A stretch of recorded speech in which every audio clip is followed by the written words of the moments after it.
जय भीम साथियों, इस वक्त हम मौजूद हैं लखनऊ में, लखनऊ के धर्मोदय बिहार में, जहां पर आरक्षण बचाओ संघर्ष समिति का प्रांतीय बैठक चल रहा है। आइए उनके बैठक के बारे में जानते हैं कि उनके बैठक का उद्देश्य क्या है और जो प्रांत से लोग आए हुए हैं उनका आने का क्या उद्देश्य है। बहुत सारी चीज़ों के बारे में जानेंगे। आइए जो ABSS के जो मेन पदाधिकारी हैं उनसे बात करते हैं, जानते हैं उनके इस अधिवेशन के बारे में। जी, स्वागत है आपका। Thank you. मैं आरपी सिंह अम्बेडकर, राष्ट्रीय अध्यक्ष, और हमारी पूरी राष्ट्रीय कार्यकारिणी के सदस्य इधर हैं और प्रांतीय कार्यकर्ता सम्मेलन आज यहाँ इस उद्यान में हो रहा है, सीतापुर रोड पे। जी, आज जो सम्मेलन रखने का, कार्यकर्ताओं के सम्मेलन रखने का ये कार्यक्रम तय हुआ था, वो उसके लिए बहुत खास बातें मुझे आपसे शेयर करनी है, जिससे देश और दुनिया के अंदर ये बातें चली जाती हैं। आज का जो कार्यक्रम रखा गया है 26 नवंबर 2021 को पूरे देश के अंदर हर एक जनपद के ऊपर हमारे संगठन की ओर से आरक्षण, संविधान बचाओ देश बचाओ प्रबुद्ध सम्मेलन किए जाएंगे और उसमें संविधान के ऊपर जो खतरा मंडरा रहा है और संविधान को जो संविधान विरोधी ताकतें, आरक्षण विरोधी ताकतें खत्म कर देना चाहती हैं और दलित पिछड़ों के अधिकार खत्म कर देना चाहती है, सम्मान और अवसर खत्म कर देना चाहती है, आज़ादी खत्म कर देना चाहती है, उनको मुंहतोड़ जवाब देने के लिए ये तैयारियां हमारी हो रही हैं और संविधान दिवस के ऊपर ये संदेश हम देश के अंदर देंगे। 10 दिसंबर को अंतर्राष्ट्रीय मानवाधिकार दिवस के ऊपर हम प्रदेश के और देश के हर एक कोने में ये सम्मेलन कर रहे हैं। 7 तारीख को बांदा तर्रा में मेरा सम्मेलन है, हमारे कार्यकर्ताओं का सम्मेलन है। और जो चमचे कांग्रेस बीजेपी के अंदर अनुसूचित जातियों के घुसे हुए या दीगर दलों के अंदर घुसे हुए हैं और आरक्षण को बचाने का, संविधान को बचाने की काम नहीं कर रहे हैं, उनके भी मुखौटे उतारे जाएंगे, उनको भी पर्दे से उनको पीछे से हटाया जाएगा और उनके असली चेहरे देश और समाज के सामने लाए जाएंगे कि ये संविधान विरोधियों के साथ, बाबा साहब की सोने की लंका में आग लगाने वालों के साथ ये विभीषण के रूप में वहां लगे हुए हैं और इनको नकाब इनका उतारा जाएगा। जी, आपको क्या ये लग रहा है बहुजन समाज के सामने जो शिक्षा, रोजगार और मेन जो संविधान की बात जो कर रहे हैं, ये समस्याएं निर्माण हुई हैं, इसका प्रमुख कारण क्या लग रहा है आपको? देखिए, इसका प्रमुख कारण मनुवादी सोच है। आज जो देश के अंदर संविधान के ढांचे को दरकिनार करके और समाजवादी लोकतांत्रिक देश को पूंजीवादी लोकतांत्रिक देश में, बल्कि कट्टरवादी हिंदू राष्ट्र में, राम राज्य में बदल देने की जो तैयारी चल रही है, ये निश्चित तौर से एक मनुवादी सोच के तहत चल रही है। ये लोग इस देश के अंदर से सारी संवैधानिक व्यवस्थाओं को खत्म करके इस गणतंत्र को, इस रिपब्लिक को, भारत गणतंत्र को हिंदू राष्ट्र बनाने की इनकी तैयारी है। इसीलिए आज देश के अंदर सारे सरकारी महकमों को बेचा जा रहा है। आज देश के अंदर रेल कंपनियों, रेल विभाग को बेचा जा रहा है, तेल कंपनियों को बेचा जा रहा है, बैंकों को बेचा जा रहा है, BPCL को बेचा जा रहा है, LIC DHL को बेचा जा रहा है, बिजली विभाग, वाटर वर्क्स सबको बेचा जा रहा है और हवाई अड्डों को, बंदरगाहों को, सबको बेचा जा रहा है। ये जो कहने वाले थे, जो प्रधानमंत्री घोषणा करता था, प्रधान सेवक अपने आप को कहता है, जनता का सेवक कहता है, पिछड़ा अपने आप को घोषित करता है, पिछड़ों के अधिकार काटने की इसी पिछड़े प्रधानमंत्री ने ये स्पीड पकड़ी है और आरक्षण खत्म करने का भी इनका मुहिम है। और इस देश के अंदर जो बेरोजगारी बढ़ी है, गरीबी बढ़ी है, भुखमरी बढ़ी है, हमारा ये देश भुखमरी के कगार पे पहुंच गया है और गरीब देशों की गिनती में ये 117 में से 103वें नंबर पे आ गया है। ये नेपाल, भूटान, पाकिस्तान और बांग्लादेश जैसे देशों से भी नीचे चला गया है भुखमरी के मामले में।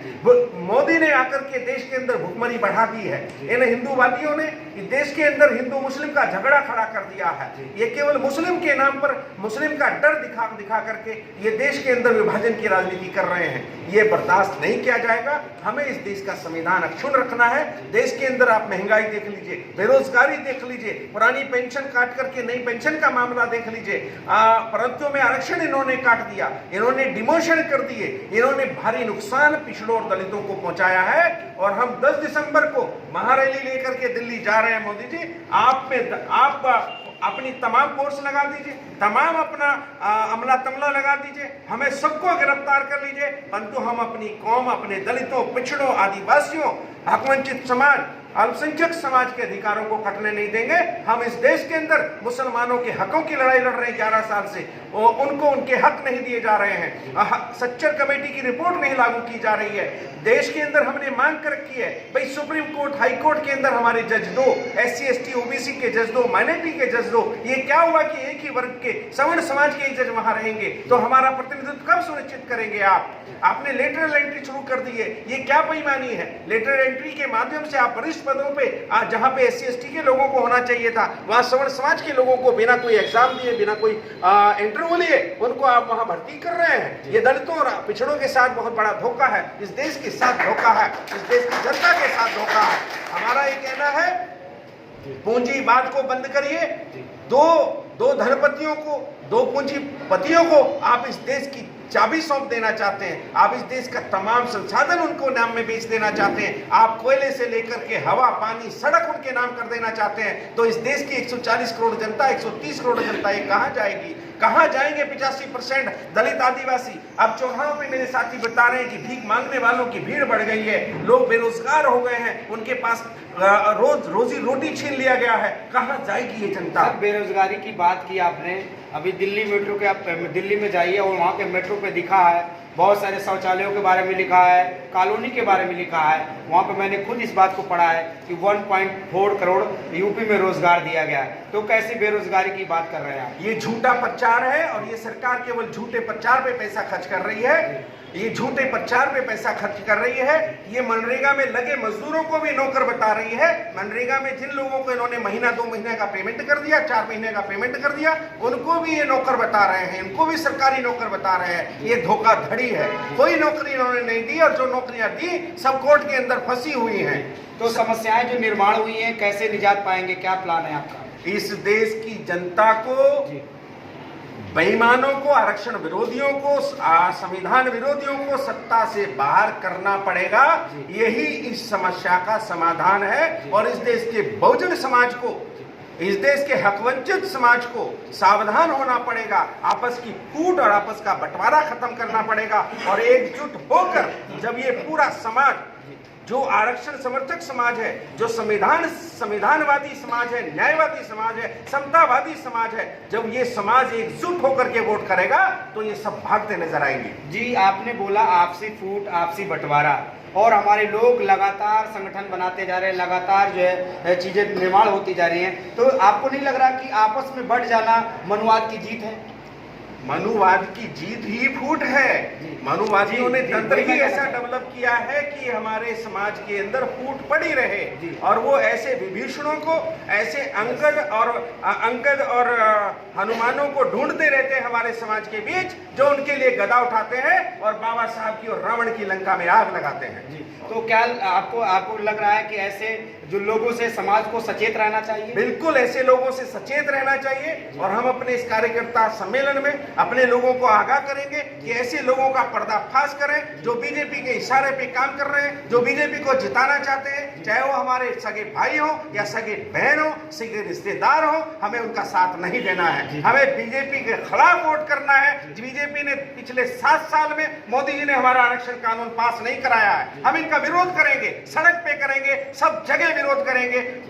वोट डालने के टाइम भी हमारे दिमाग में रहेगा कि हमारे 2.5 लाख लोगों का डिमोशन हुआ, मोदी जी के कारण हुआ। मोदी जी ने कोई काम पिछड़ों दलितों के नहीं किया, इन्होंने केवल पूंजीपतियों के लिए काम किया है। हम इनका बंटाधार करेंगे। हमारा नारा है, तख्त बदल दो, ताज बदल दो, बेईमानों का तख्त बदल दो, ताज बदल दो, बेईमानों का राज बदल दो, तख्त बदल दो, ताज बदल दो, बेईमानों का राज बदल दो। अब अपना हक लेके रहेंगे, अपना हक लेके रहेंगे, अपना हक लेके रहेंगे, अपना हक लेके रहेंगे। जय भीम, नमो बुद्धाय। जिंदाबाद, जिंदाबाद, जिंदाबाद, संघर्ष समिति जिंदाबाद, बाबा साहेब, बाबा साहेब, बाबा साहेब।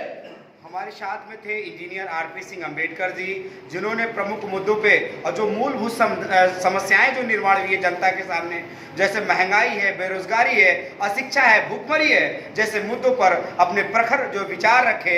आप देख रहे थे इंजीनियर आरपी सिंह अंबेडकर जी का, जिनका जो लखनऊ में अधिवेशन चल रहा, प्रांतीय अधिवेशन चल रहा है, विभिन्न जिलों से लोग इस अधिवेशन में शामिल होने के लिए आए हैं। देखते रहिए सम्यक टीवी 24, अनिल भारती के साथ cameraman Biren ji, Lucknow Uttar Pradesh. Thank you. Thank you sir.